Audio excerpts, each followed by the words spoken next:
I was asked by Flyboy to make a video on Revelation 12 and 13. I've made a part 1. If you are interested, go watch it. I put the disclaimer there, like I will put here. It is an advanced study, okay, because it talks about events that are going to happen. Remember, John was brought into the future. Revelation 1 tells us that.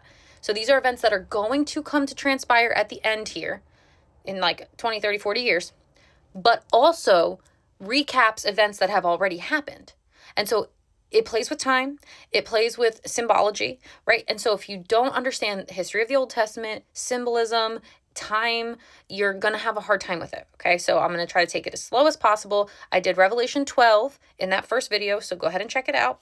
And Revelation 13 is where we are now, so let's just get into it.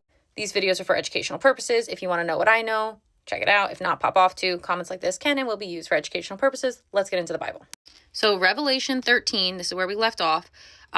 John is the one standing on the sand of the sea, which is amongst the people.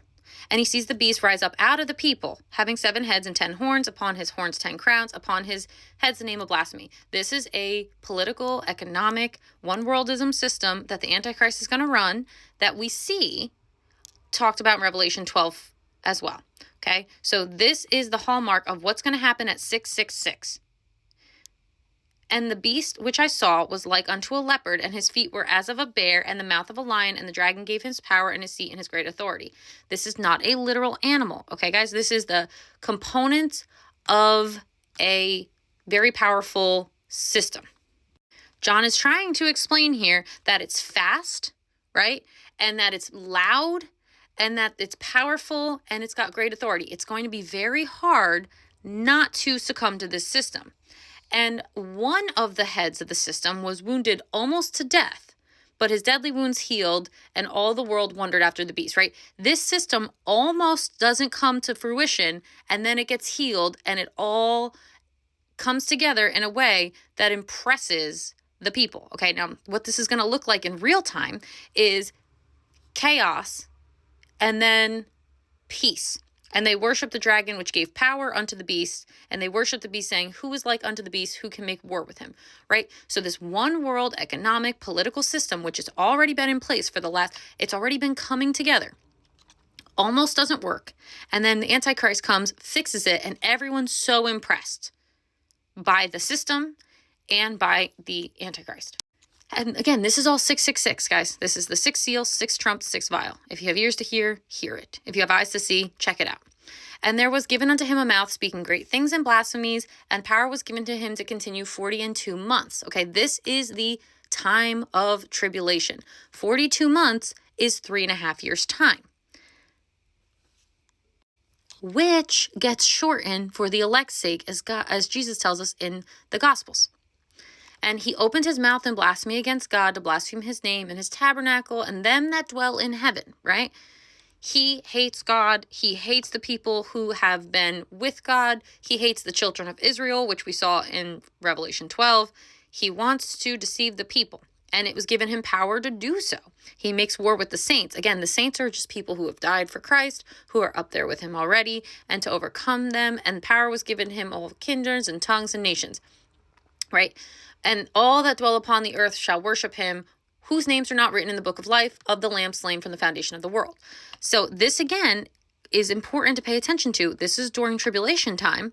Everyone that is here is going to worship him, except for the people who are in the book of life who worship Jesus. And if any man have an ear, let him hear, okay? You're not going anywhere. You're not leaving. Right? It's not saying that you're going anywhere. It's saying that people are going to stay here. A lot of people are going to believe in this, except if they believe in Jesus and they know the truth of the matter, right? And so if any person tells you that we're not going to be here, well, that's not the truth of Revelation 13 or the Gospels. He that leadeth into captivity shall go into captivity. He that killeth with the sword must be killed with the sword. Here is the patience and the faith of saints. What he's saying is Satan is the one that leads into captivity. Well, he's going to go into captivity. That's going to happen in the millennium. He that kills with the sword must be killed with the sword. What's the sword? The sword is the word of the Lord, right? It's a two-edged sword that cuts both ways, speaking of the truth. So he that kills with that deception is going to be killed with the truth. Here's the patience and the faith of saints, because they have to wait. They have to work. They have to go through this really unfortunate, unpleasant time. Otherwise, why is John telling us about what's going to happen? And that's just the beast system. That's the political system that is going to be very hard to not be a part of. The economic system is going to be very hard to not be a part of, because the next thing is the other beast that comes out of the earth, and that's the actual Antichrist, not the system he put in place, right? That's already talked about. This is the actual person. He comes up out of the earth, and he has 2 horns like a lamb, and he spake as the dragon, right? He looks like our Messiah. He has power like our Messiah. 2 horns. Horns are power. But he speaks like the dragon because he's like the Antichrist. And he exercised all the power of the first beast before him and causes the earth and them to dwell, to worship the first beast, whose deadly wound was healed, right? And that's kind of what I already alluded to. The wound gets healed. That one world system looks like it's not going to come to pass. It does.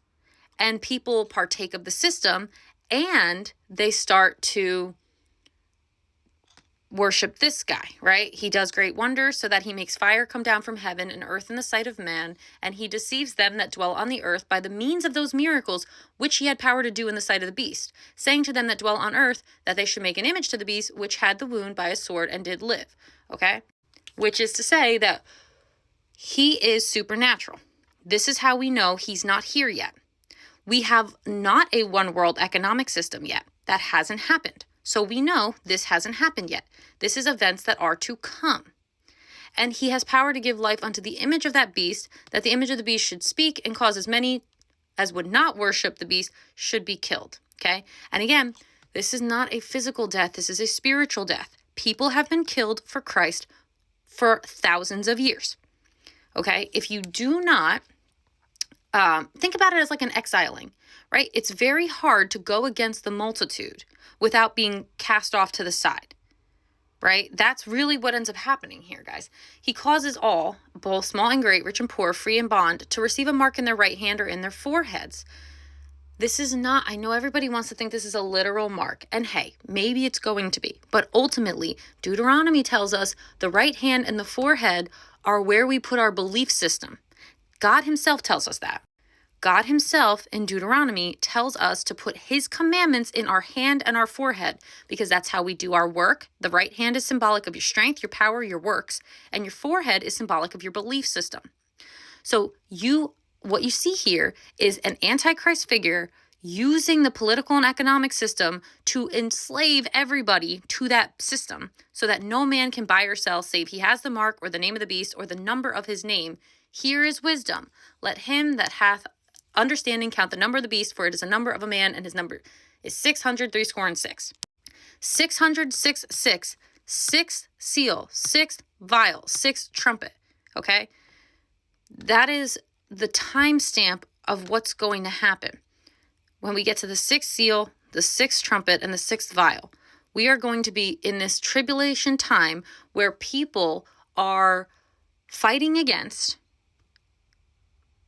a one world system ruled by Antichrist. Now remember, John went forward in time and told us all about this. Why? Because we need to know what's going to happen, because we are going to be here. Also, we already see those things happening. We already see the one world system coming into place. We already know that it's very easy, we saw this with COVID, for people to stop accepting certain currencies or put in new rules, or it's very important, guys, that you understand that yes, there are physical components of this, certainly, but it's very much a spiritual battle, okay? The Antichrist wants to look like he is a helpful, saving type of person. It's why he's going to give power to the system and make it seem like it's for our benefit. It's not. It's why he's going to do miracles and wonders and say, hey, look at how amazing I am. You should follow me. And people are going to be like, wow, yeah, I should, right? Like, he's going to pretend to be what he's always wanted to be, which is the Messiah, okay? And so hopefully that's not too confusing, okay? I know we're looking for very literal interpretation in a way that is not productive. Don't get hung up on literal interpretation, because at the end of the day, John is trying to describe a very like harrowing, difficult time, and he does a really good job, but he's also limited in his understanding.